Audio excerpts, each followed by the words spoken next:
Hi friends. சங்கீதம் 10வது அதிகாரம். கர்த்தாவே, ஏன் தூரத்தில் நிற்கிறீர்? ஆபத்து நேரிடுகிற சமயங்களில் நீர் ஏன் மறைந்திருக்கிறீர்? துன்மார்க்கன் தன் பெருமையினால் சிறுமைப்பட்டவனை கடூரமாய் துன்பப்படுத்துகிறான். அவர்கள் நினைத்த சதி மோசங்களில் அவர்களே அகப்படுவார்கள். துன்மார்க்கன் தன் உள்ளம் இச்சித்ததை பெற்றதினால் பெருமை பாராட்டி பொருளை அபகரித்து தன்னைத்தான் போற்றி கர்த்தரை அசட்டை பண்ணுகிறான். துன்மார்க்கன் தன் கர்வத்தினால் தேவனை தேடான். அவன் நினைவுகளெல்லாம் தேவன் இல்லை என்பதே. அவன் வழிகள் எப்போதும் கேடுள்ளவைகள். உம்முடைய நியாய தீர்ப்புகள் அவன் பார்வைக்கு எட்டாமல் மிகவும் உயரமாயிருக்கிறது. தன் எதிராளிகள் எல்லார் மேலும் சீறுகிறான். நான் அசைக்கப்படுவதில்லை, தலைமுறை தோறும் தீங்கு என்னை அணுகுவது இல்லை என்று தன் இருதயத்தில் சொல்லிக் கொள்ளுகிறான். அவன் வாய் சபிப்பினாலும் கபடத்தினாலும் கொடுமையினாலும் நிறைந்திருக்கிறது. அவன் நாவின் கீழ் தீவினையும் அக்கிரமும் உண்டு.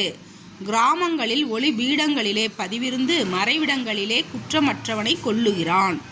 திக்கற்றவர்களை பிடிக்க அவன் கண்கள் நோக்கி கொண்டிருக்கிறது. தன் கெபியில் இருக்கிற சிங்கத்தைப் போல மறைவில் பதிவிருக்கிறான். ஏழையை பிடிக்க பதிவிருந்து ஏழையை தன் வலைக்குள் இழுத்து பிடித்து கொள்ளுகிறான். திக்கற்றவர்கள் தன் பலவான்கள் கையில் விழும்படி அவன் பதுங்கி கிடக்கிறான். தேவன் அதை மறந்தார் என்றும் அவர் தம்முடைய முகத்தை மறைத்து ஒரு காலம் அதை காண மாட்டார் என்றும் தன் இருதயத்திலே சொல்லிக் கொள்ளுகிறான். கர்த்தாவே, எழுந்தருளும். தேவனே, உம்முடைய கையை உயர்த்தும். ஏழைகளை மறவாதேயும். துன்மார்க்கன் தேவனை அசட்டை பண்ணி நீர் கேட்டு விசாரிப்பதில்லை என்று தன் இருதயத்தில் சொல்லிக் கொள்வானேன். அதை பார்த்திருக்கிறீரே, உபதிரவத்தையும் குரோதத்தையும் கவனித்திருக்கிறீரே, நீர் பதிலளிப்பீர். ஏழையானவன் தன்னை உமக்கு ஒப்புவிக்கிறான். திக்கற்ற பிள்ளைகளுக்கு சகாயர் நீரே. துன்மார்க்கனும் பொல்லாதவனுமாய் இருக்கிறவனுடைய புயத்தை முறித்துவிடும்.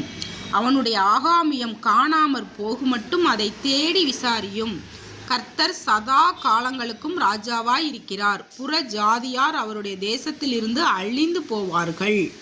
கர்த்தாவே, சிறுமைப்பட்டவருடைய வேண்டுதலை கேட்டிருக்கிறீர். அவர்கள் இருதயத்தை ஸ்திரப்படுத்துவீர். மண்ணான மனுஷன் இனி பலவந்தம் செய்ய தொடராதபடிக்கு தேவரீர் திக்கற்ற பிள்ளைகளுக்கும் ஒடுக்கப்பட்டவர்களுக்கும் நீதி செய்ய உம்முடைய செவிகளை சாய்த்து கேட்டருளுவீர்.